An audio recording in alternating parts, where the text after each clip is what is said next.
that you just met. We are 3 co-founders. Michael will come very soon. Okay. Anik and myself. Okay. I'm the president. We are in Nepal since 2013. And we also have Stand Up for Elephants Nepal. So officially in Nepal too, as Social Welfare Council, all of that. You probably know if you also have an organization. And the main goal of our NGO is to help captive elephants.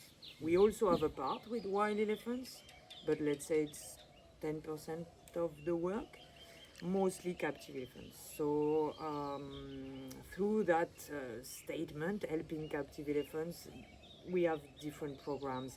So we rescued 2 elephants. Right now they are in their big enclosure down there. Those elephants were working elephants in Soar, based in a hotel, carrying tourists on their back, doing those activities.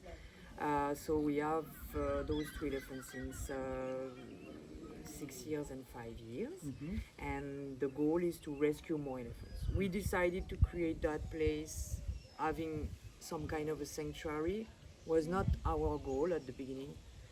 Our goal was really to help elephant owners, government dealing with captive elephants, help them to improve the management.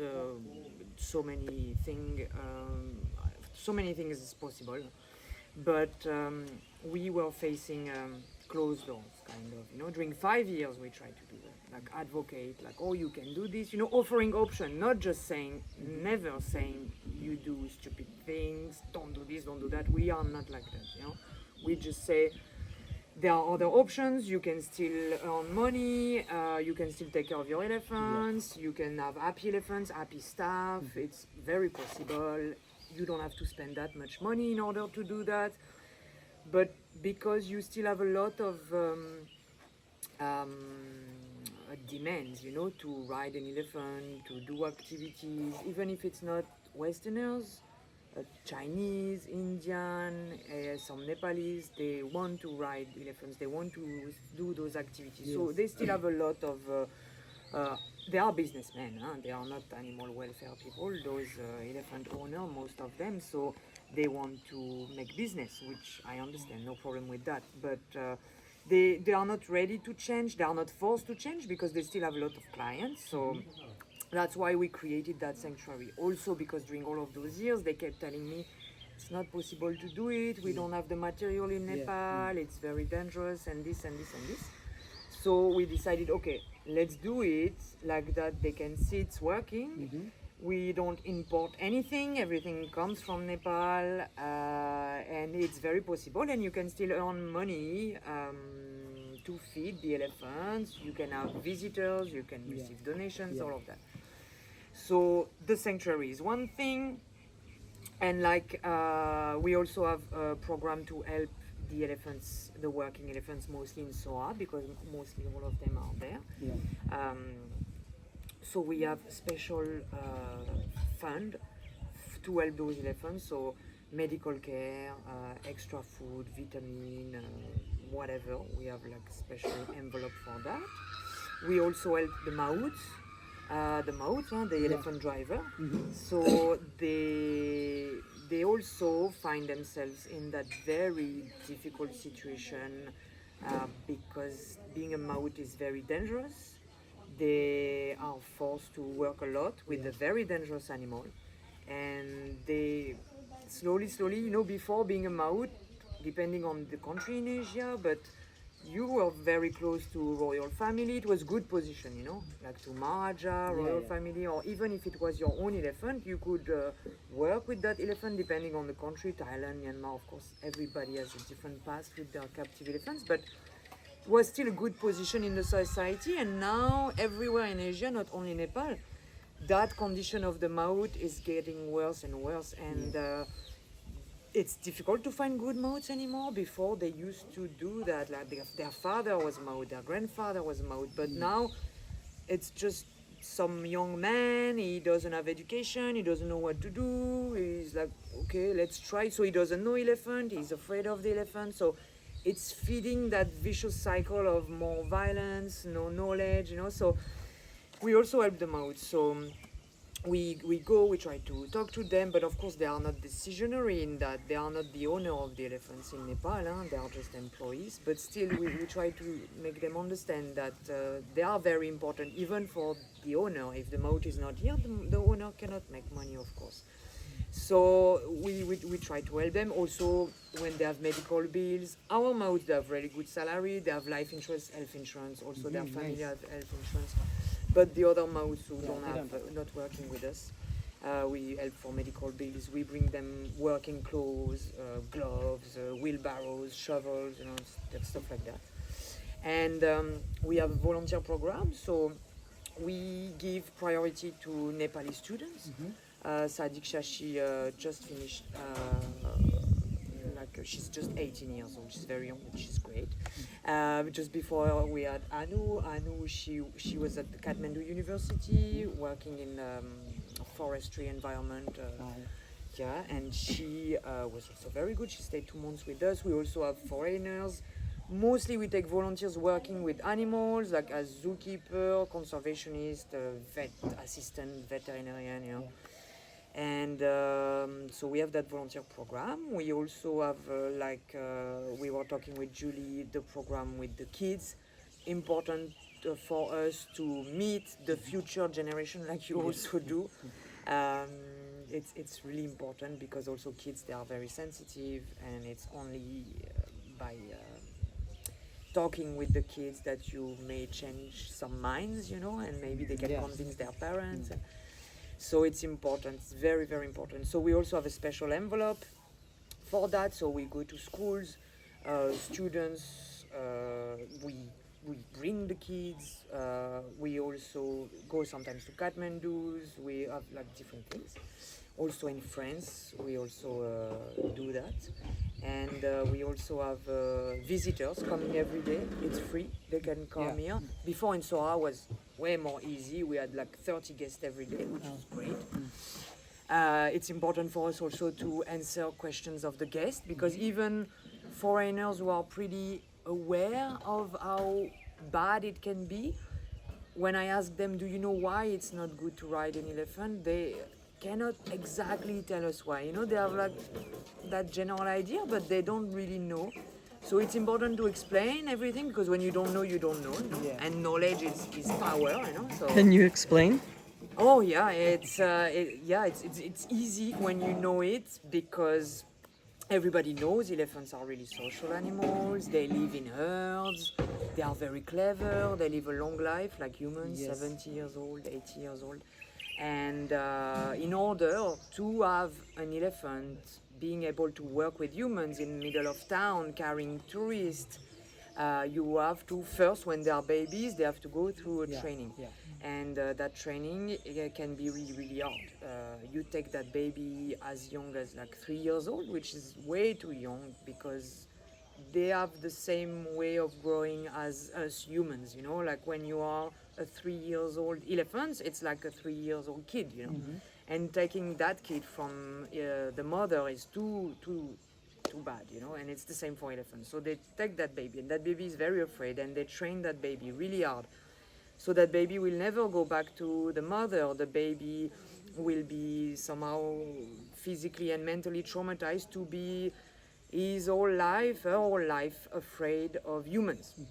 Even when the elephant will be big, somehow they will remember how dangerous human can be.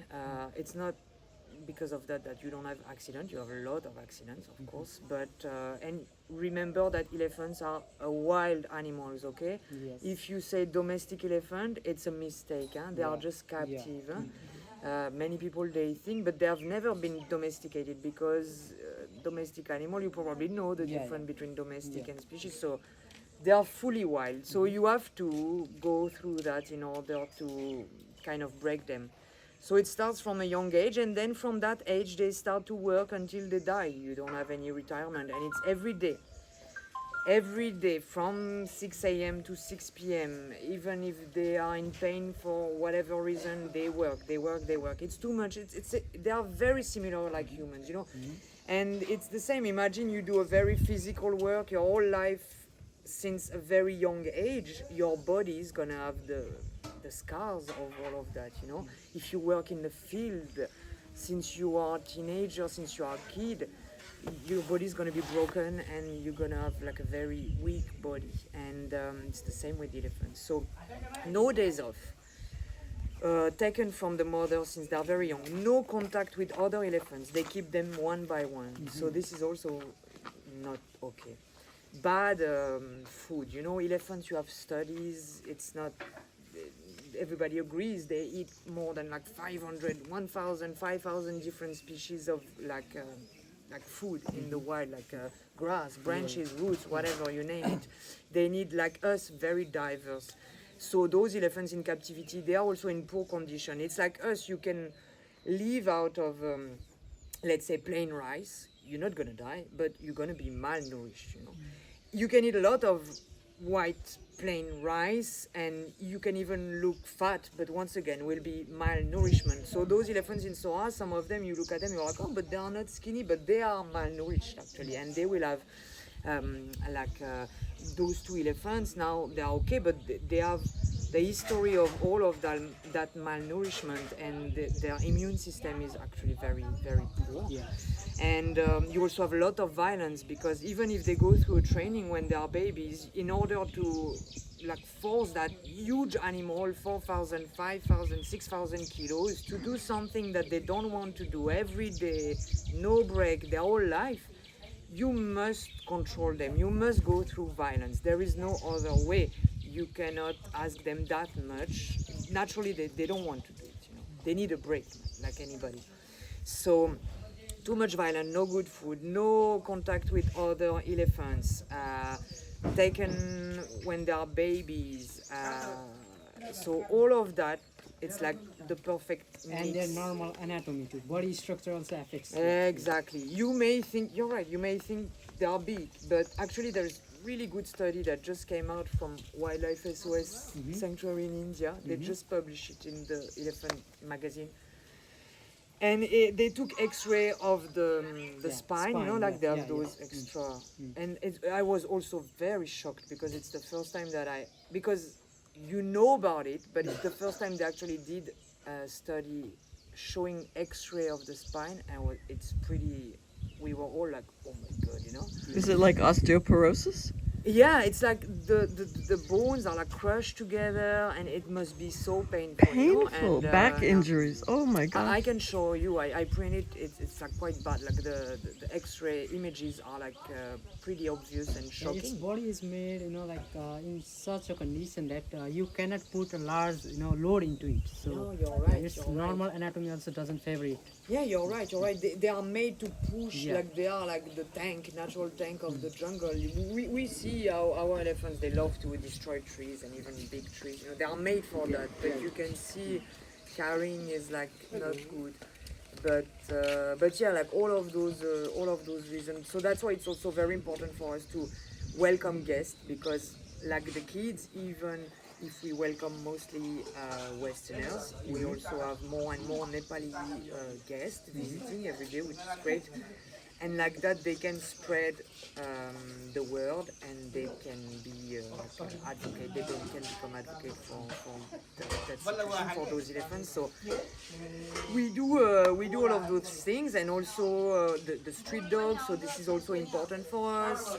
Also because we also know that we are always close to the jungle, and sometimes street dogs, they can, you know, like how they gang up and they become like a pack of wolves, and then sometimes they attack wild boars, deer. So it's better if they all have their vaccines and all of that, you know, like that you don't have horrible situations when the government decide to kill all the street dogs in one village because they attack too much to wildlife, because of course they can transmit disease. So like how often do you have like veterinary care for these elephants? So And who do you seek for that veterinary care? Do some veterinary technician? Yeah, Some so registered vet? we have to go through the normal procedure. Normal procedure is like we work mostly with Dr. Amir Saudala and Dr. Kiran Rijal since many years. Okay. Amir Shalala and? Kiran Rijal. Kiran Rijal. He's a veterinarian technician, but he's okay. like doing that in so many years. Okay. And they are very, very busy, Yeah. actually. They go everywhere in the country. Yeah. But we also have the authorization. Eva and Lamo, they are mostly under the care of a German vet who is specialized into elephants. So she or her colleague, they come once a year. Oh. The good thing with elephants is like many wild animals, they are pretty strong, and you don't have a lot of new disease. You know, like let's say healthy elephants, nothing is happening. Yeah. Like nothing.